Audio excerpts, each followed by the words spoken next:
Days since an explosion rocked the City of Johannesburg CBD and gas was last night finally confirmed as the cause.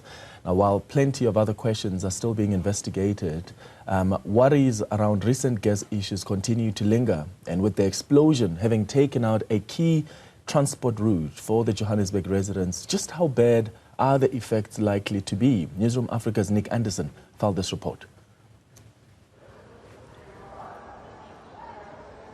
Gas explosions, the phrase on everyone's lips.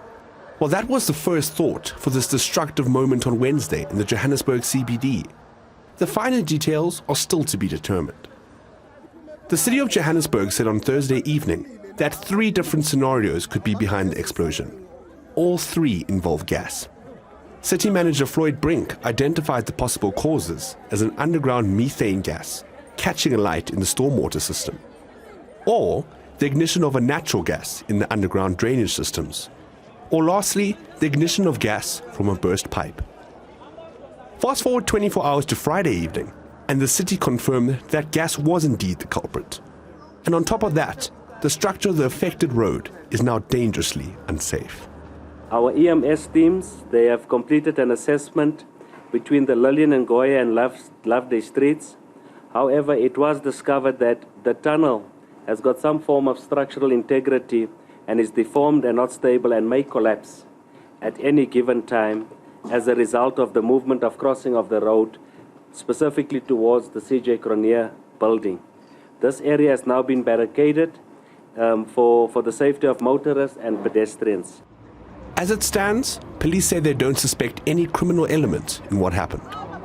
But with large parts of Bree and Joburg Street having been key routes and ranks for taxis and commuters traveling around the CBD, how much of an impact will the damage have on people getting to work?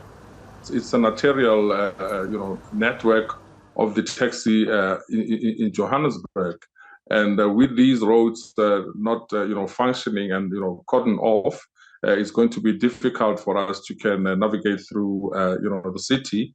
But be that as it may, it would greatly appreciate if authorities could also step in and identify alternative routes that has to be used. Different kinds of gas explosions and related deaths have become pretty high profile in recent months. On Friday, one person was injured after an ammonia gas cylinder exploded at a warehouse in Klokop, Ekurhuleni.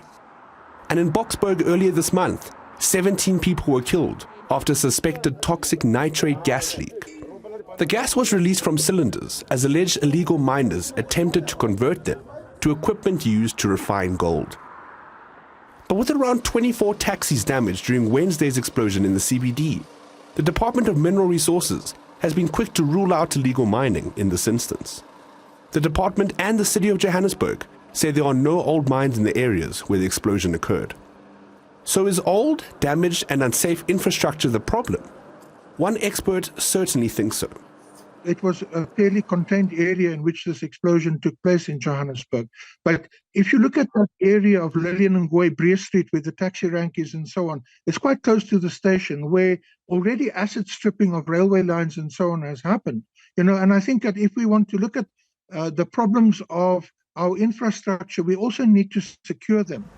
While those living in flats near and above the site of the CBD explosion have not been evacuated, portable toilets and water tankers have been provided, with the city insisting that power in the area will be restored by Monday. But with residents and commuters all affected, the wait for proper answers and complete repairs to the damaged roads looks to be a long, long way off. For Newzroom Afrika on Channel 405, I'm Andersen in Johannesburg.